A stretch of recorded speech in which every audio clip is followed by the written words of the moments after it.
Assalamualaikum warahmatullahi wabarakatuh. Selamat pagi semuanya, dimanapun kalian berada. Harapan saya kalian semua sehat-sehat ya. Untuk hari ini adalah pertemuan pertama kita untuk mata kuliah statistik non-parametrik ya.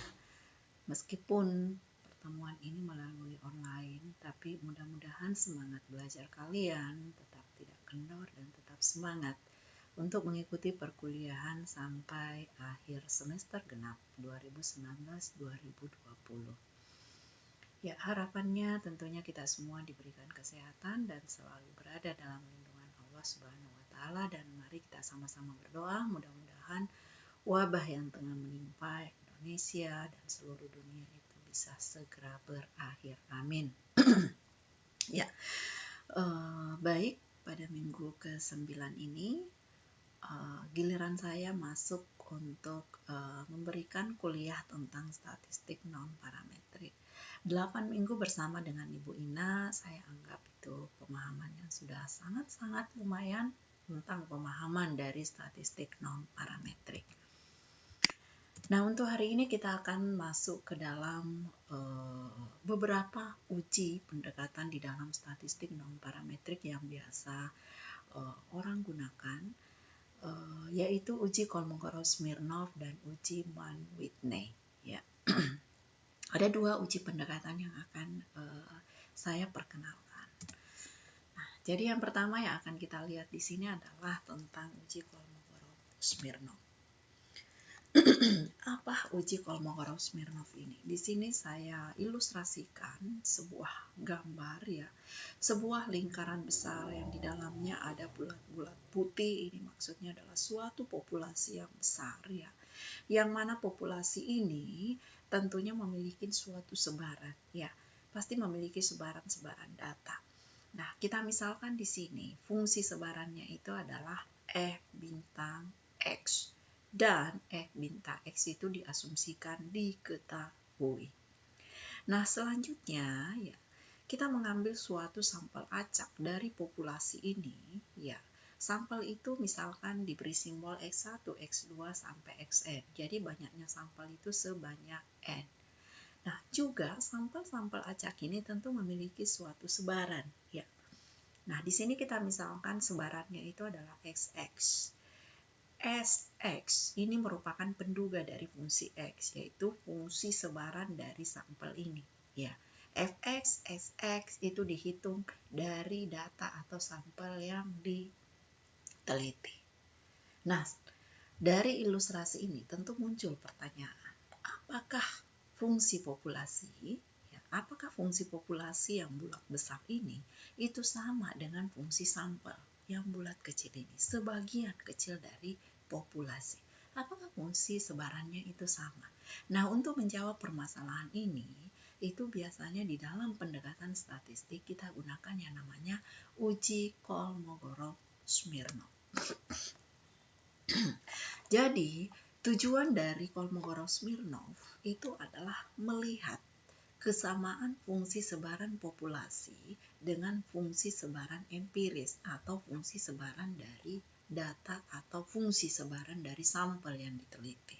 Ya, apakah sama fungsi sebarannya populasi dengan sampel? Bagaimana hipotesis yang bisa dibuat di dalam uji Kolmogorov-Smirnov? Ya, tentunya kalian masih ingat pelajaran dalam ilmu statistika dasar ya, bahwa ada dua hipotesis yang dikenal, dan di sini saya buat ada 3 ya. Yang pertama adalah hipotesis dua arah, kemudian yang kedua hipotesis satu arah tapi dari sebelah kanan, kemudian yang ketiga hipotesis satu arah juga tapi dari sebelah kiri. Nah, bagaimana hipotesis untuk dua arah pada uji Kolmogorov-Smirnov ini? H0-nya itu adalah Fx sama dengan F bintang X untuk semua X dari min tak terhingga sampai dengan plus tak terhingga. Ya, ini artinya bahwa fungsi sampel itu sama dengan fungsi sebaran dari populasi. Kemudian H tandingannya itu adalah Fx tidak sama dengan F bintang X. untuk sedikitnya satu nilai X. Ini artinya bahwa fungsi sebaran dari populasi itu tidak sama dengan fungsi sebaran sampelnya. Kemudian bagaimana untuk hipotesis satu arah dari kanan? Ya, tentu yang membedakan itu hanya dari persoalan tanda saja. Ini kita uji dari sebelah kanan saja, bahwa fx itu lebih besar sama dengan dari f bintang x. Untuk semua x dari min tak terhingga sampai plus tak terhingga. Jadi kita mengambil dari sebelah kanan. Nah, kemudian H tandingannya yaitu adalah tentunya lebih kecil. Ya, ini hanya perbedaan. Jadi saya anggap kalian sudah memahami tentang pembuatan konsep dari hipotesis, baik dari dua arah maupun satu arah. Nah, sekarang untuk hipotesis satu arah, kalau dari sebelah kiri ya tentunya fx adalah lebih kecil sama dengan dari f bintang x. Kemudian H tandingannya fx itu lebih besar dari f bintang x. Ya, kita lanjut. Nah, setelah kita membuat bagaimana bentuk H0 dan H1-nya, kita membuat bentuk hipotesisnya seperti tadi, tentu kita harus tahu bagaimana bentuk statistik ujinya. Ya. Nah, statistik uji untuk hipotesis dua arah, ya bentuknya seperti ini. T itu adalah hasil uji Kolmogorov-Smirnov hitung, ya. Sama dengan suprimum dari X dari nilai mutlak F bintang X dikurangi dengan Sx. Jadi F bintang X itu adalah fungsi sebaran dari populasi dan Sx itu adalah fungsi sebaran dari sampel atau dari data. Suprimum dari X itu maksudnya bahwa kita mengambil nilai X yang memberikan nilai maksimum. Ya. Nah, selanjutnya hipotesis satu arah dari kanan. Ya, sama saja. Di sini kita hanya memberikan sebagai pembeda dengan yang di atas itu adalah T plus, ya. Kemudian hipotesis satu arah dari kiri di sini T minus, ya kita putar di sini XX dikurangi dengan F bintang X. Ingat bahwa di sini adalah tanda nilai mutlak. Oke. Nah, bagaimana dasar pengambilan keputusan? Ya, sama dengan uji statistik yang lain. Sama dengan apa yang sudah kalian pelajari sebelumnya, mungkin di statistika dasar atau dari materi statistika non-parametrik yang ada di materi UTS. Ya. Dasar pengambilan keputusan di sini bahwa jika statistik uji T-nya, ya statistik uji T-nya atau yang dihitung itu lebih kecil dari statistik tabel Kolmogorov-Smirnov pada taraf signifikansi yang ditentukan itu adalah alfa, maka H0 berarti diterima dan H1 boleh ditolak. Ini artinya apa? Bahwa fungsi sebaran sampel itu sama dengan fungsi sebaran populasi. Sebaliknya, jika statistik uji T-nya atau yang dihitung itu lebih besar dari statistik tabelnya, maka H0-nya itu ditolak dan H1 diterima. Artinya apa? Bahwa fungsi sebaran sampel itu tentu tidak sama dengan fungsi sebaran populasi. Nah, ini ada satu contoh ilustrasi yang saya tampilkan, ya. Diketahui suatu data secara acak diambil yang berukuran 10 dengan hasil seperti ini. Ada X1 0,382, X2 0,554 dan seterusnya sampai X10 0,621. Ini adalah nilai peluang, ya. Ujilah data tersebut dengan menggunakan uji dua arah pada alfa 0,05. Pertanyaannya, apakah sebaran data itu diperoleh dari sebaran atau distribusi seragam 0,1?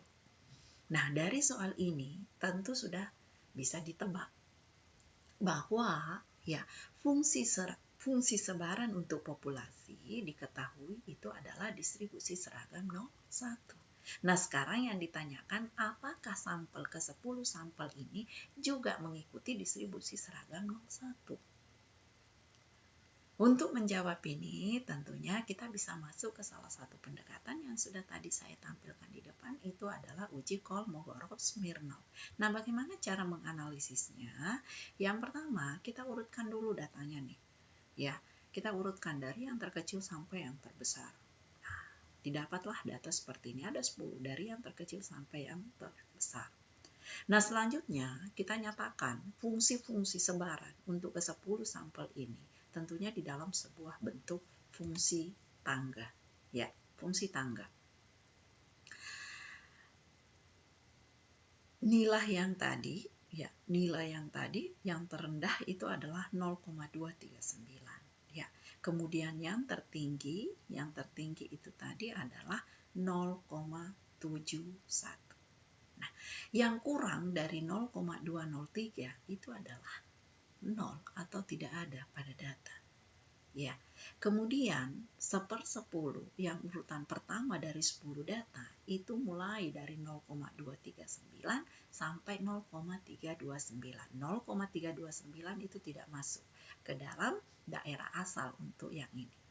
Oke, selanjutnya data yang kedua dari 10 itu adalah 0,329 sampai 0,382. Nah, ini sisa kita urutkan dari data-data yang diketahui. Data pertama, kedua, ketiga, keempat, 5, 6, 7, 8, 9, 10.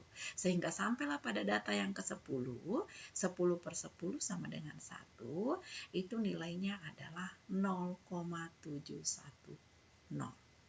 Oke, jadi ini adalah bentuk fungsi tangga yang kita buat berdasarkan dari data yang sudah diperoleh tadi.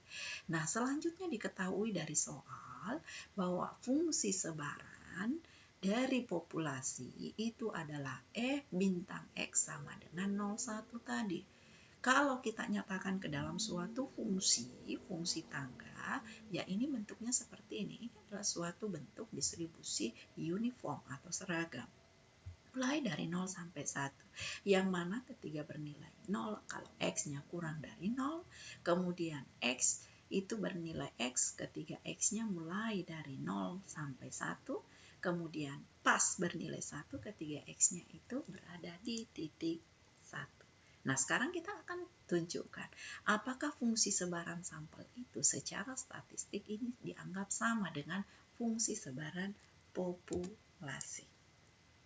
Ya, nah sekarang kita menghitung nilai T hitung. T hitung di sini adalah uji Kolmogorov-Smirnov hitung dengan menggunakan rumus yang sudah diketahui.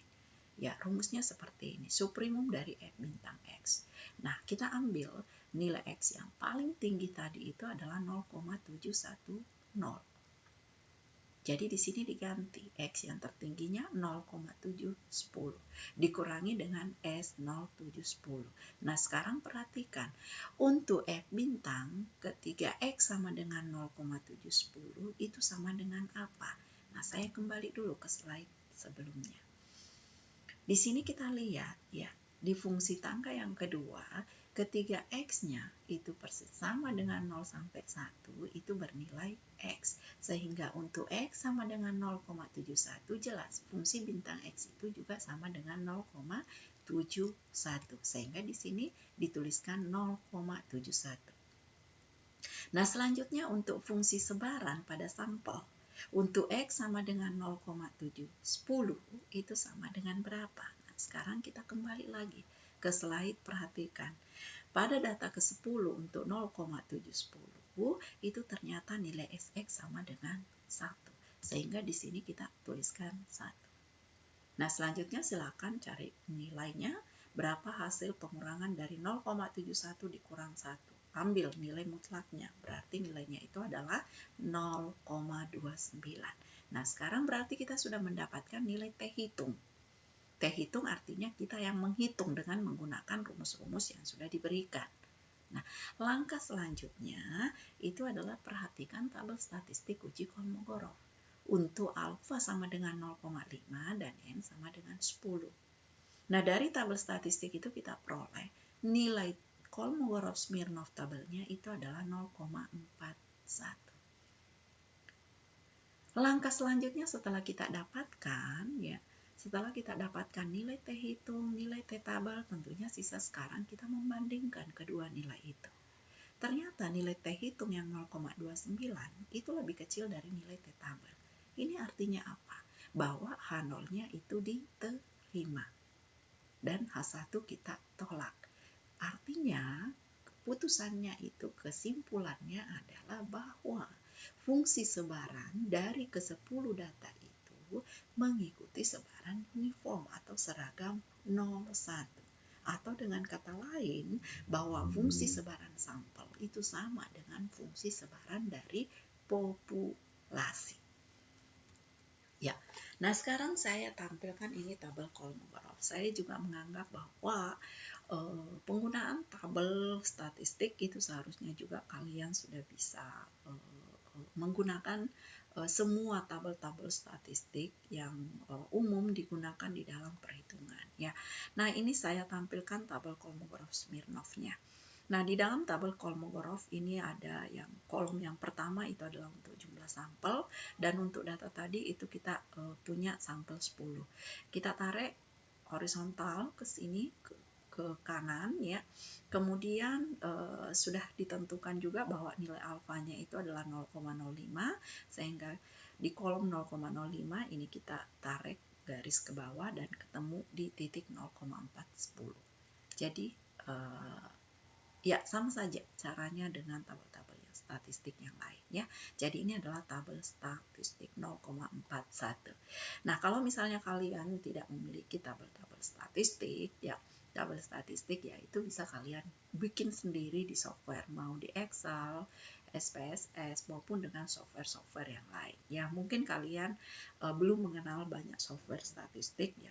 Yang paling familiar tentunya Excel ya. Itu kalian bisa buat di dalamnya di dalam Excel untuk tabel-tabel statistik ya.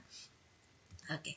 Nah, selanjutnya saya masuk ke uji yang kedua, pendekatan statistik non-parametrik yang kedua, yaitu uji Mann-Whitney. Ya, uji Mann-Whitney.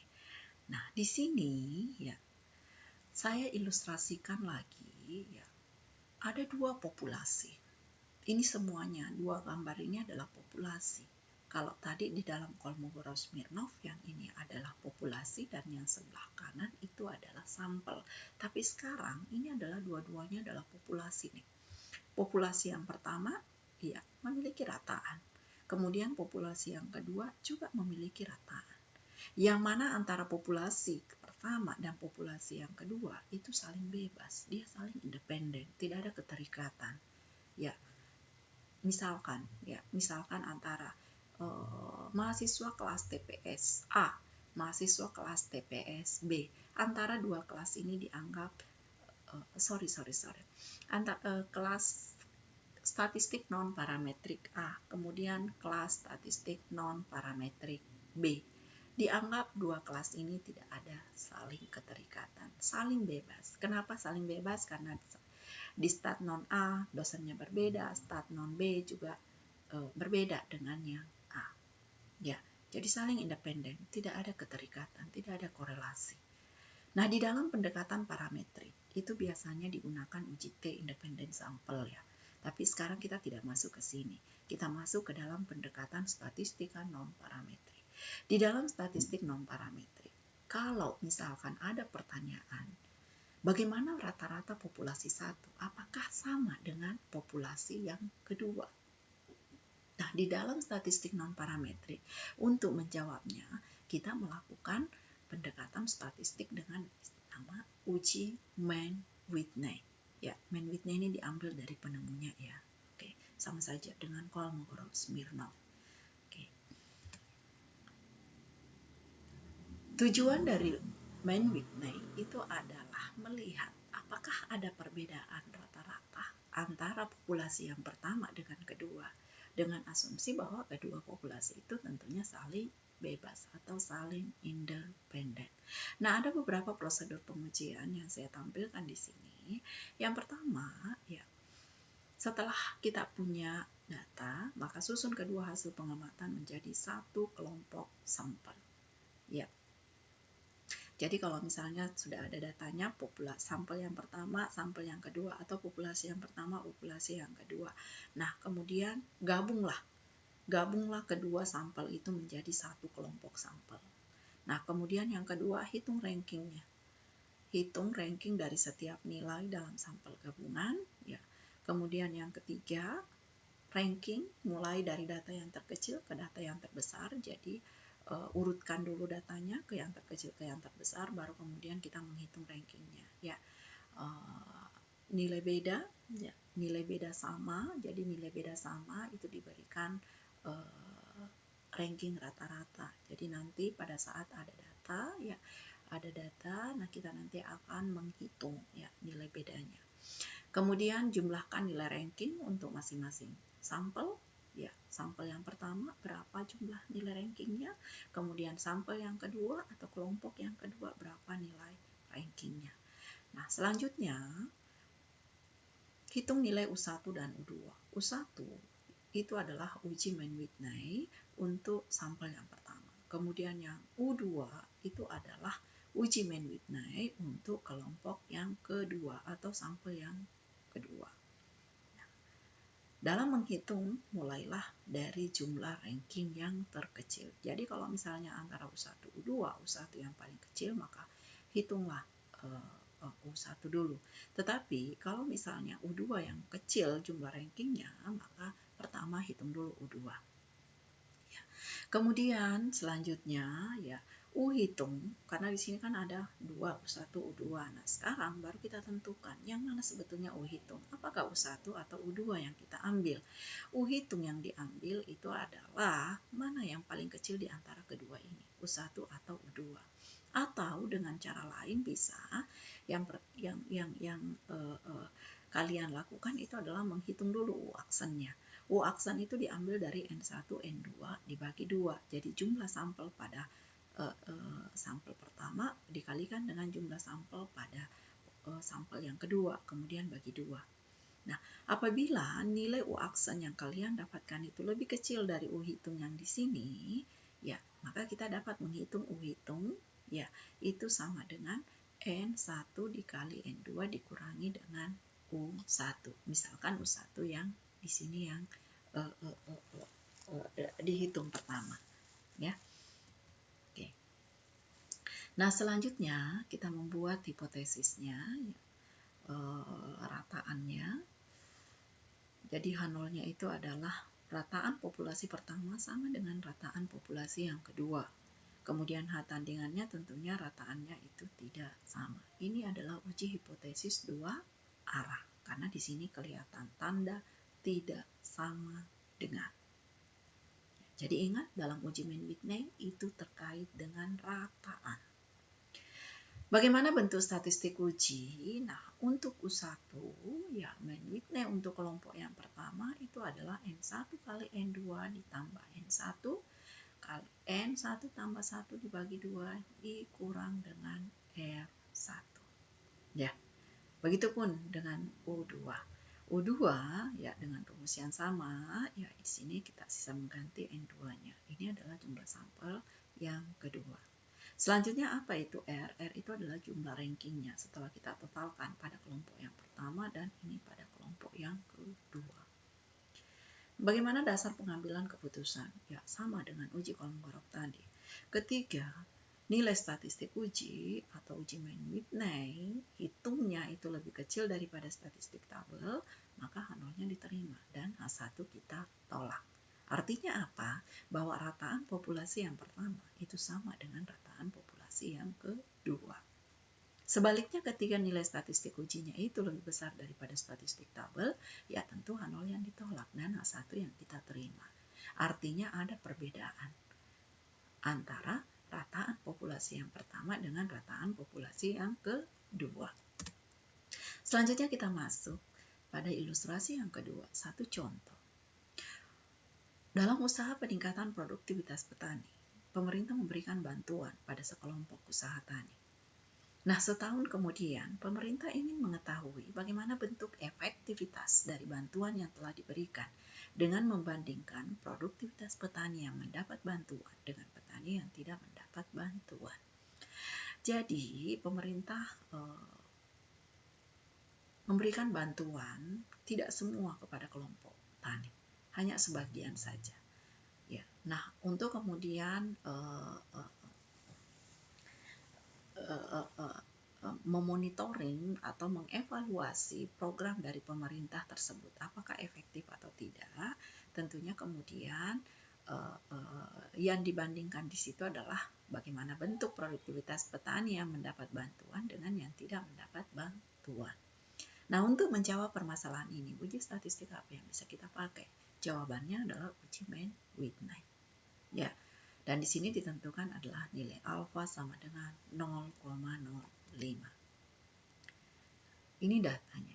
Jadi setelah diteliti, ya yang mendapat bantuan dan yang tidak mendapat bantuan. Ya, mohon maaf di sini ini adalah yang mendapat bantuan dan ini yang tidak mendapat bantuan. Jadi yang mendapat bantuan ada 10 orang ya dengan tingkat produktivitas atau tingkat penghasilan ini. Kemudian yang tidak mendapat bantuan ada 15 orang, kemudian dengan produktivitas atau penghasilan sebesar ini. Ya. Nah, bagaimana caranya kita menganalisis dengan menggunakan uji Mann-Whitney? Ya. Oke, jadi tentunya yang pertama dulu kita harus membuat dulu bagaimana bentuk hipotesisnya. Apa H0 dan H1-nya? Nah, H0-nya itu adalah tidak ada perbedaan tingkat produktivitas petani yang mendapat bantuan dengan yang tidak mendapat bantuan. Atau dengan kata lain, kita bisa mengatakan rata-rata produktivitas kedua kelompok tani itu adalah sama. Ya, selanjutnya, apa tandingannya? Ya, tandingannya ada perbedaan. Tingkat produksi petani yang mendapat bantuan dengan yang tidak mendapat bantuan. Oke. Nah, selanjutnya kita hitung statistik ujinya. Kita menghitung sekarang berapa nilai uji Mann-Whitney hitungnya. Nah, tentu yang pertama tadi sesuai dengan tahapan-tahapannya. Yang pertama kita gabungkan dulu sampel itu.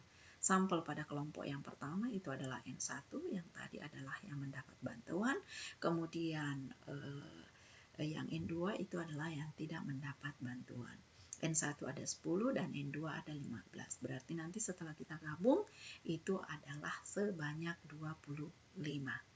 Nah, kemudian urutkan dari yang terkecil ke yang terbesar data tersebut. Nah, coba kita lihat. Jadi datanya tadi yang ini ya. Oke. Nah, sekarang data ini kemudian kita gabung ya. Data ini kita gabung. Yang sampai 10 ya, yang sampai 10 ini adalah data yang mendapat bantuan, 11 sampai 25 itu adalah yang tidak mendapat bantuan. Nah, selanjutnya data ke-25 ini data gabungan kita urutkan dari yang terkecil sampai yang terbesar. Sehingga kita dapatkan 50 sampai dengan data ke-25 itu adalah 90. Nah, selanjutnya apa yang kita lakukan? Kita lakukan itu adalah membuat rankingan untuk setiap sampel atau setiap data. Nah, coba lihat, data yang terendah itu ada 50. Ya, dan banyaknya kemudian petani yang memiliki produktivitas sebesar 50 itu adalah 3 orang, yaitu orang pertama, kedua, dan ketiga. Bagaimana caranya kita membuat perankingannya? Itu adalah menghitung 1 ditambah 2 ditambah 3 dibagi dengan banyaknya ya data. Nah, di sini kebetulan yang 50 ada 3, berarti 1 ditambah 2 ditambah 3 dibagi 3 itu sama dengan 6 dibagi 3. Sama dengan 2. Ini artinya apa? Bahwa data yang memiliki produktivitas 50 itu rankingannya itu adalah 2. Jadi sekarang rankingnya kita tulis nih di sini 2, 2, 2. Selanjutnya, bagaimana untuk yang angka 60? 70 dan seterusnya sama caranya. Misalkan yang 60 ya. Kita jumlahkan 4 ditambah 5 tambah 6 tambah 7 tambah 8 tambah 9 tambah 10. Terus bagi ada berapa banyak yang data yang berjumlah 60. 1 2 3 4 5 6 7. Berarti jumlahan keseluruhan itu dibagi 7. Nanti hasilnya sama dengan 7. Begitu seterusnya. Ya. Oke. Setelah itu, setelah kita mendapatkan ya ranking dari setiap data ini yang 25, ya selanjutnya kita kemudian kembalikan ke bentuk semula. Ini adalah yang mendapat bantuan dan ini yang tidak mendapat bantuan. Kita tambahkan satu kolom untuk rankingnya. 7, 14,5, 14,5 dan seterusnya. Ya, nah setelah itu kita mencari jumlah totalnya. Kita mencari R1, jumlah rankingnya. Dihitung 7 tambah 14,5 sampai seterusnya tambah 7 itu sama dengan 90. Selanjutnya hitung jumlah total ranking untuk kelompok yang kedua. 14,5 tambah 14,5 sampai 24,5. Itu ada 235. Nah, selanjutnya kita susah menghitung dengan menggunakan rumus yang sudah dituliskan di depan. Untuk menghitung U1, ya, kita lihat jumlah ranking yang 90 untuk kelompok yang pertama, kemudian jumlah ranking R2 untuk kelompok yang kedua 235. Ini lebih kecil. Ya, ini lebih kecil. Jadi kita pertama hitung yang U1 dulu. U1 N1 10, N2 15 tambah ya 10 tambah 1 bagi 2 dikurangi R1. R1 dari sini 90. Nah, dari perhitungan biasa didapat 115. Ya, 115. Ini belum masuk hitung ya, karena kita belum menghitung U2-nya. Nah, boleh langsung menghitung U2.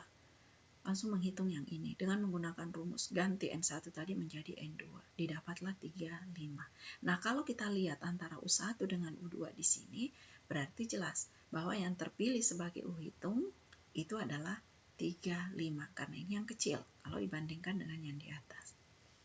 Nah, selain ini kita juga sebetulnya bisa mencari U hitung dengan menggunakan rumus yang U aksen. U aksennya adalah N1 kali N2 per 2. Ya, didapat 75.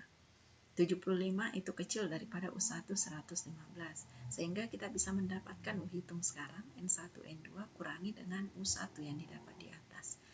Nah, yaitu 150 kurang 115 sama dengan 35. Inilah U hitung sama dengan ini. Ya. Oke. Nah, U hitung kita sudah dapat. Selanjutnya kita harus melihat berapa nilai tabel statistik untuk uji Man-Whitney. Nah, sekarang ini saya tampilkan tabel statistik Man-Whitney. Untuk N1, N2. N1-nya 10 dan N2-nya 15. Ya, 15. Nah, sekarang coba dilihat. Untuk N1 ini adalah 10, kita tarik ke sini, kemudian untuk yang 15 yang ini. Nah, sehingga kita dapatkan bahwa Man-Whitney tabelnya itu adalah 39. Jadi U hitung sudah didapat, U tabel juga sudah. Nah, selanjutnya apa yang akan kita lakukan? Ya, selanjutnya sisa membandingkan. Bagaimana perbandingan antara U hitung dengan U tabel? U hitung diperoleh 35, U tabel itu 39. Ini artinya apa? U hitung lebih kecil daripada U tabel. Kalau demikian, berarti H0-nya diterima dan H1 boleh ditolak. Dari sini kemudian, ini menunjukkan bahwa tingkat produktivitas petani yang mendapatkan bantuan dengan petani yang tidak mendapatkan bantuan itu sama saja. Tidak ada perbedaan. Ya, kemampuan petani yang sudah mendapat bantuan dari pemerintah tidak ada bedanya dengan petani yang tidak mendapatkan bantuan. Sehingga sebagai orang statistik, ya kita dapat menyimpulkan bahwa pemberian bantuan pemerintah ke petani itu belumlah efektif. Masih harus dikaji lagi pelaksanaannya. Nah, inilah orang statistik yang bisa dibuat dari keputusan-keputusan yang didapatkan. Disinilah tempatnya kehebatan orang statistik. Ya, mampu kemudian mengambil satu keputusan dari hasil yang didapat. Oke. Ya. Jadi 2 uji untuk hari ini yaitu tentang Kolmogorov-Smirnov dan uji Man-Whitney. Intinya Kolmogorov itu untuk melihat bagaimana fungsi sebaran sampel ya dengan fungsi sebaran populasi. Sementara kalau uji Man-Whitney itu adalah melihat bagaimana perbedaan rata-rata dari 2 populasi. 2 buah konsep yang sangat berbeda. Ya, demikian materi dari saya untuk minggu ke-9 ini ya, untuk statistik non-parametrik. Atas perhatiannya saya ucapkan terima kasih. Assalamualaikum warahmatullahi wabarakatuh.